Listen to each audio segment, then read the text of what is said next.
It is a Thursday evening in the middle of summer. You have been on your feet most of the day, and all you want is to start supper.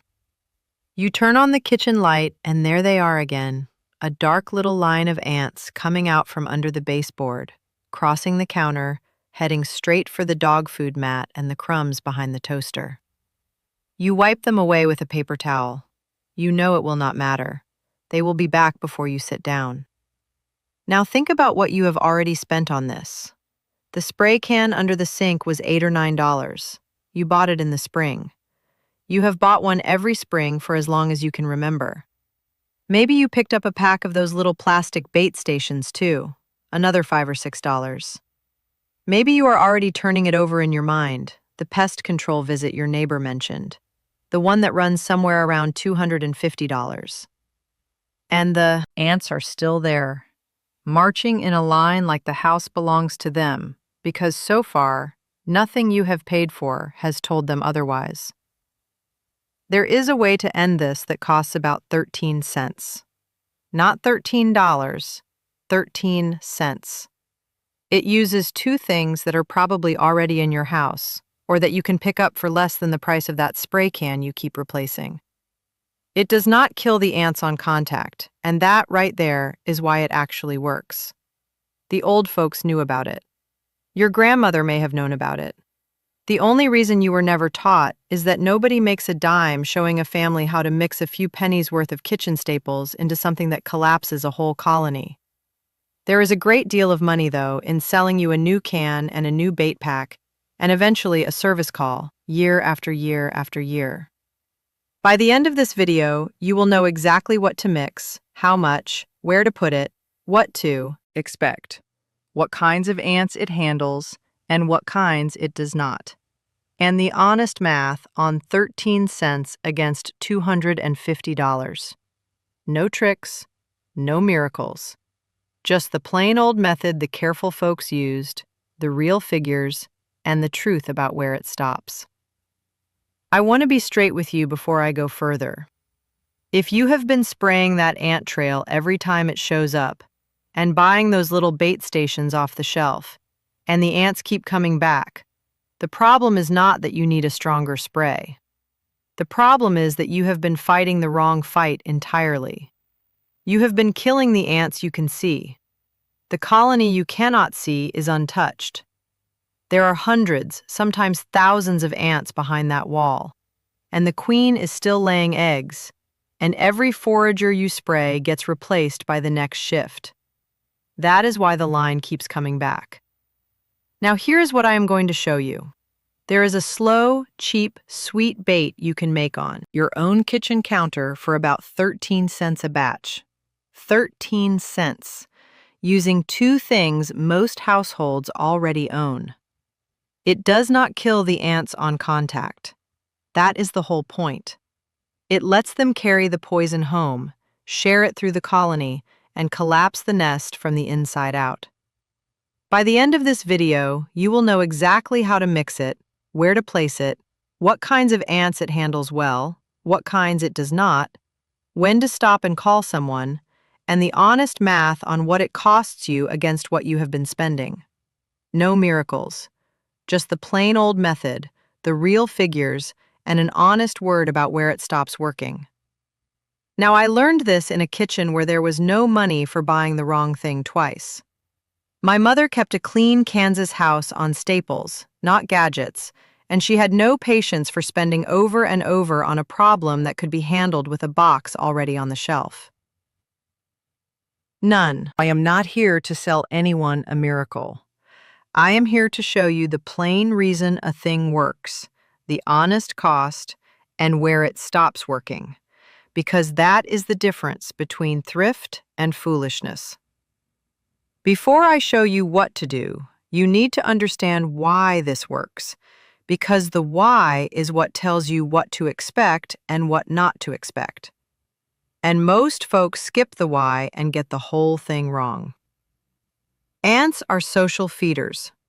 That is the key to everything I am about to teach you. A worker ant does not just eat for herself. She finds food, she recruits her nestmates to it, and she carries what she collects back into the colony. She shares it with other workers, with the brood, and with the queen. That sharing, that mouth-to-mouth passing of food, is the reason bait works and random killing does not. When you spray a trail, you kill maybe 20, 50 foragers. But only a small share of the colony is ever out looking for food at any one time. The rest are back behind the wall, safe, untouched. The queen keeps laying. In a week, you have a new trail. But when you set out a bait that is sweet enough that the workers want it, and weak enough that it does not kill them on the spot, they do what ants do. They carry it home. They share it. And the poison spreads through the nest the same way the food does, slowly, worker to worker, until it reaches the queen and the brood. That is how a colony collapses. Not from the outside in, from the inside out. Now here is the part most folks get wrong, and I want you to hear me. The sugar in this bait is not the poison. The sugar is the invitation. The poison is the borate, that is, the borax, and it has to be weak enough and slow enough that the workers do not die before they have had time to carry and share it. Research from university extension offices is clear on this. If you make the bait too strong, it kills the foragers before they get home, or it tastes wrong and they stop feeding. Too strong is worse than too weak. The whole trick is not more poison. It is the right amount of slow poison. And let me tell you what to expect, because honest expectations are what keep a person from giving up too soon. Expect to see more ants at the bait at first. That is not failure. That usually means the bait is attractive and they are recruiting to it. Expect fewer ants in about 5 to 10 days if you have a good match between the bait and the species. Sometimes it takes 2 to 3 weeks for strong reduction. Do not expect the ants to vanish overnight. Do not expect a sugar bait to solve every ant problem, because some ants want grease or protein instead of sugar, and carpenter ant situations are often a moisture problem, not just a food problem. If you are the kind of person who wants more of the old ways that save real money, one plain method at a time, with the figures to prove it, subscribe. I put one of these out every week, and I keep the dollar amounts honest. Now let me show you exactly what to do. Here is what you need, and I will put a price on every bit of it. A 65-ounce box of 20 Mule Team borax. That runs about $5.97 at Walmart, and one box will last you years of batches. A 4-pound bag of white sugar, about $3.27.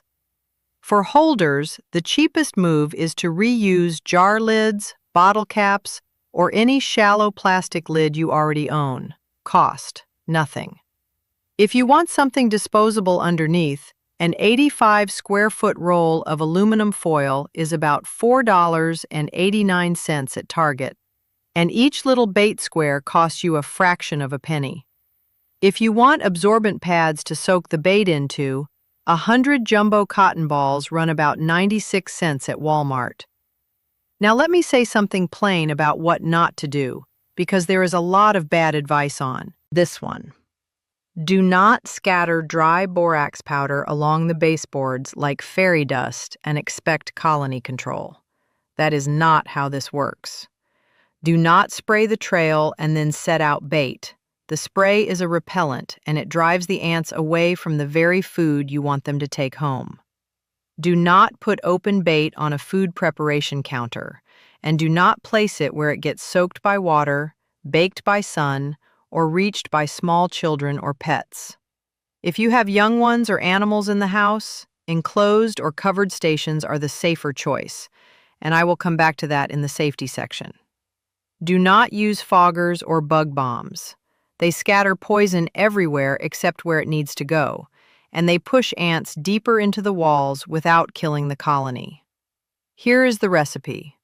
For a small liquid batch, mix 1 cup of hot water, 1/3 cup of white sugar, and 1/2 teaspoon of borax. Stir until everything is fully dissolved and let it cool too, warm. That gives you a sweet, low-strength liquid borate bait in the range that extension offices recommend. If you want it a little thicker for better cling on a cotton ball, simmer it just long enough to dissolve and reduce slightly. Do not cook it into candy. Now the steps in order, and I want you to follow them the way I give them. Step 1. Remove the buffet. Before you set any bait, wipe the ant trail with plain soapy water, clean up crumbs and sticky spills, empty the trash, and make sure there are no better food sources sitting 2 feet from your bait. Baits work best when the ants do not have something they like more right next to it. You are not being tidy for tidy's sake. You are making your bait the best restaurant on the block. Step 2. Mix the bait and use small amounts. Pour a teaspoon or 2 of the cooled liquid onto each lid, or soak a small cotton piece and place it in the holder. You are not setting a bowl of poison on the floor. You are creating several modest feeding points. Small amounts stay fresher and do not dry into a useless crust. Step 3. Put it where the ants already agree to walk. Place your bait along the trails you have seen, near their entry points, under the sink, behind the trash can, along the baseboard, or near the wall gap they are using. You are going to them. Do not put it on a food surface and do not set it where it will get splashed or knocked over. Step 4. Use more than one station. A big colony may need multiple placements. If one station empties fast, refill it. That means it is working. If the bait crusts over or dries out, replace it with fresh. If the ants stop feeding at one location, try another. Extension guidance is clear. Both quantity and freshness matter. Step 5. This is the part most folks get wrong, and I want you to hear me on it. Leave them alone. When you see ants gathering at the bait, and you will, that is the whole idea, do not panic. Do not spray them. Do not wipe the bait away. Do not stomp them. Every forager you kill at the bait station is one fewer carrier bringing poison home to the queen. You have to let them eat and leave. Slow baiting requires patience. If you cannot stand to watch ants eat for a week, this method is not for you. And I say that kindly. Step 6. Watch the timeline honestly. A good match between a sweet bait and sugar-feeding ants can show noticeably fewer ants in 5 to 10 days. Some batches and some colonies take 2 to 3 weeks for real control. If you are still seeing the same heavy traffic after 3 weeks of correct baiting with fresh bait, clean surroundings, and no competing food, then reassess. You may have the wrong species, the wrong bait type, a moisture issue drawing them in, or a colony too established for a kitchen counter fix. The common wrong approach, and I see it constantly, is stomp, spray, wipe, repeat. That kills visible workers and leaves the nest functioning. Extension offices at Penn State and Minnesota both say the same thing plainly. Sprays, bombs, and liquid concentrates are a poor fit for the colony-sharing logic that makes bait work. And killing foragers alone has little effect because the queen must be reached for the colony to end. My line on it is simple. You can win the hallway and lose the wall. Now here is where the heritage matters, and I want to be honest about it. I am not going to tell you that my mother invented this. She did not. What I can tell you honestly is that borates were already being used against ants in the early 1900s, and borax was already a standard American household staple by the time Depression families were stretching every penny they had. So the idea of sweetening a weak borate solution to bait ants is not some modern discovery. The package changed. The idea did not. My mother's generation knew borax as a cleaning agent, a laundry booster, and yes, a pest tool. They did not need an aisle of specialty products because they understood the staples they already had. You are not learning a new method. You are recovering an old one. Now for the ongoing habit that keeps this working. Each evening for a week after you set the bait, wipe any new trails with soapy water. Check for drips or leaks under the sink. Put sugar and pet food into sealed containers. And keep the bait fresh where the traffic is active. Once you see the traffic drop, caulk the gap they were using. Trim any vegetation that touches the siding.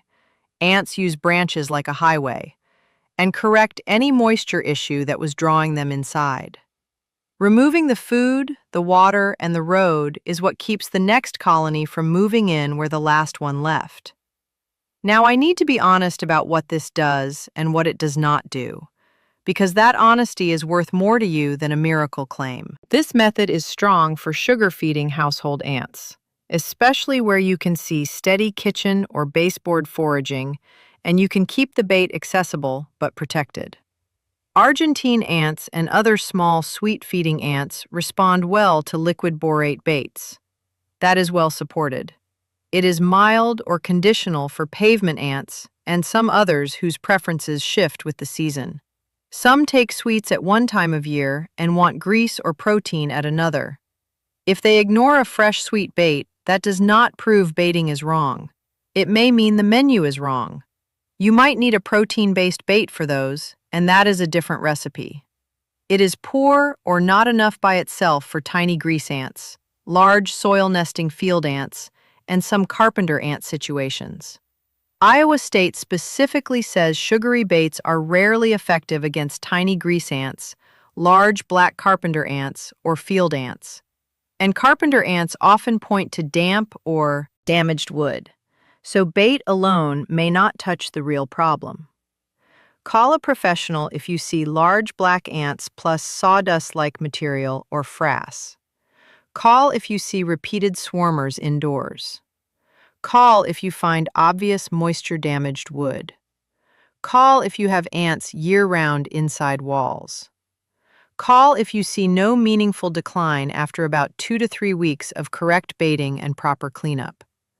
Those signs push the problem out of kitchen nuisance territory and into structural or persistent infestation territory, and that is not a penny's fix.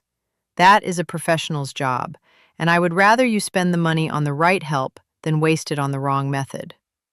Now listen, this is important. Borax is still a pesticide.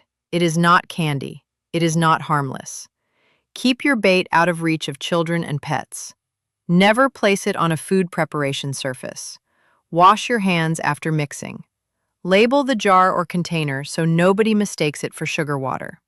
Store the borax box up high and closed. If someone in your household swallows a borate product, seek medical attention right away. Poison control is clear on that.